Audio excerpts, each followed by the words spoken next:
Masjidi Kalon inshooti o'rta asrlarning noyob me'morchilik namunasi bo'lib, uning o'rnida dastlab Qoraxoniylar sulolasi hukmronligi davrida Juma masjidi bunyod etilgan. Shayboniylar davrida esa u Masjidi Kalon sifatida qayta qurildi. Masjidning hozirgi ko'rinishi Shayboniylar sulolasiga mansub xonlar tomonidan bunyod etilgan. Me'moriy obidani bunyod ettirgan shaxslar haqida gapiradigan bo'lsak, inshootning ko'pgina qismlari Ubaydullohxon, Abdulazizxon va Abdullaxon davrida qurilgan. Buxoroning eski shahar qismida joylashgan Masjidi Kalon rivojlangan va so'nggi o'rta asrlarning o'ziga xos me'moriy inshooti bo'lib, 1121-yilda bunyod etilgan bo'lsa, 1514-yilda u qayta qurila boshlagan va 16-asrning o'rtalarida uning bunyod etilishi yakunlangan.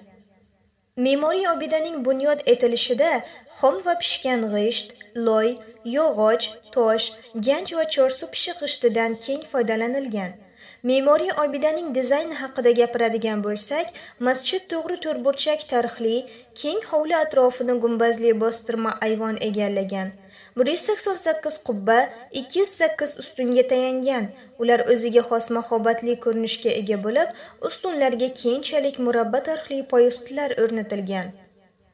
Hovlining 4 tomoni markazida naqshinkor peshtoqlar bor. Sharqidagi tashqi ulkan peshtoq mahobati va muhtasham bezagi bilan ajralib turadi. Masjidi Kalonning tashqi 7 eshigi bo'lib, asosiy sharqiy darvoza oldida va ichida keng ayvonlar joylashgan. Me'moriy obidaning uslubini yoritar ekanmiz, sharq me'morchiligining gumbazsimon chor uslubida qurilgan. Me'moriy obidaning o'ziga xos tomonlari shundaki, uning hajmi va binokorlik bezakchiligi u darajada bo'lmasa-da, rejaviy masshtabligi jihatidan Samarqanddagi masjidlardan qolishmaydi. Bu inshoot qadimiyligi va yirikligi tomonidan Samarqanddagi Bibixonim masjididan keyin ikkinchi o'rinda turadi. Masjidi Kalon peshtoqi oldidagi sahndagi ko'shkni qayta ta'mirlashda 20-asrda usta Shirin Murodov qatnashgan. Buxorodagi katta masjidlardan biri bo'lganligi uchun Masjidi Kalon nomi bilan atalgan. Me'moriy obidaning bugungi kundagi holati haqida gapirar ekanmiz, 1997-yil Buxoro shahrining 2500 yillik yubileyi munosabati bilan masjid qayta rekonstruksiyadan chiqarildi va atrofi ko'kalamzorlashtirildi.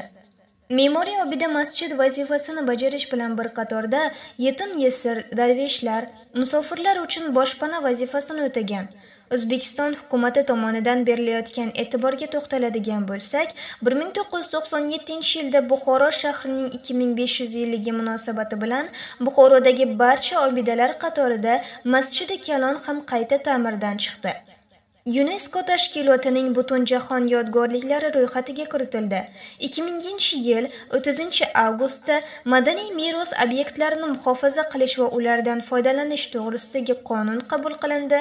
Shu va boshqa qonunlar inshootning huquqiy vakolati hisoblanadi.